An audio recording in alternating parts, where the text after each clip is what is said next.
Hi there, it's Lisa here on our Solemnity of the Most Holy Trinity, and our first reading is from the book of Exodus, chapter 34. And so Holy Trinity wants to talk about God, right? And so this reading is Moses going to meet God on the mountain for the second time. And because the first time is when the golden calf had been made, and he was so frustrated. Moses was so frustrated with the people for being impatient and not trusting God that he threw those tablets down, is our story, right? And so he goes back up again. And what is he thinking God is going to think? And we see that at the end he says, "This is indeed a stiff-necked people," stubborn, right? "Pardon our wickedness and sins." But what God says is not, "You knuckleheads." God is revealing God's self again, a merciful and gracious God. So it's really important that you, as lector, know that this is the crux of this reading: merciful and gracious God, slow to anger. God could have said, "That's how they treat what I have to say. Forget them." God did not. Slow to anger, rich in kindness and fidelity. I want to say one thing about this word, Lord. So we have the Lord commanded, proclaim the name, Lord, the Lord, the Lord. So in reality, there are several words for God in the Hebrew, and one is El, which is translated Lord, Elohim, the Almighty. But another was Yahweh, which is not pronounced in public ritual or public prayer out of respect for Jews who observe their religion, and because Yahweh was so personal, it was God's personal relationship name, the one who walked in the garden. So it's very much a very personal God, as this personal God commanded him. And coming down in a cloud, the personal God stood with Moses. Do you see it? So it's like right there with Moses, stood and said, Yahweh, which means I am who am. That's the I am who am.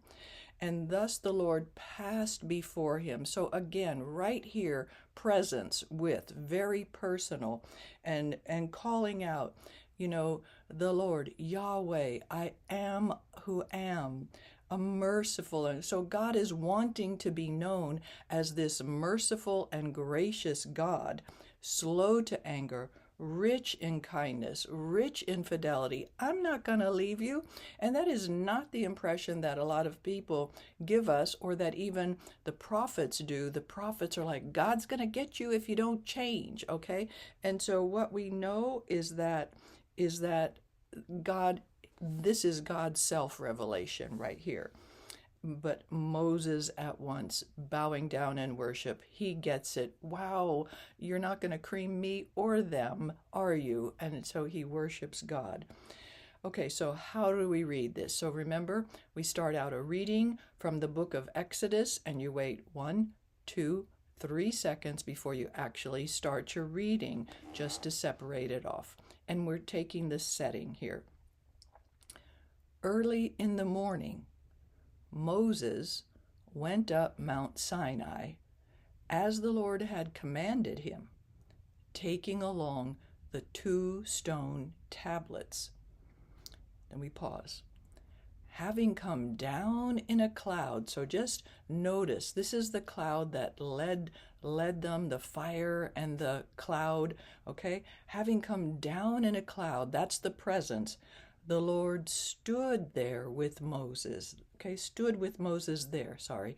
So think about that picture of God, personal God, with Moses, even though God is this cloud, but it's this presence of love and mercy and kindness that Moses is experiencing, right?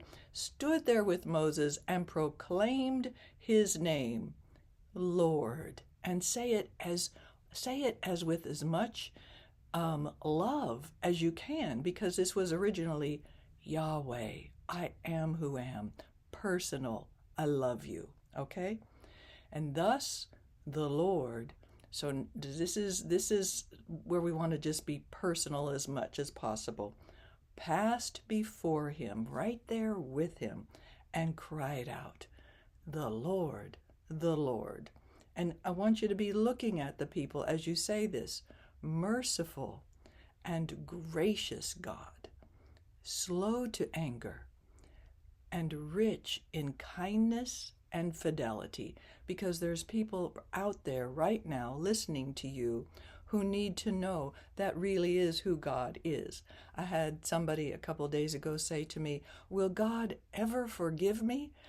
Is God going to get tired of me and just throw me away? And I said, never, never, never, never. God will always forgive you immediately as soon as you're contrite. A contrite heart I will not spurn, right?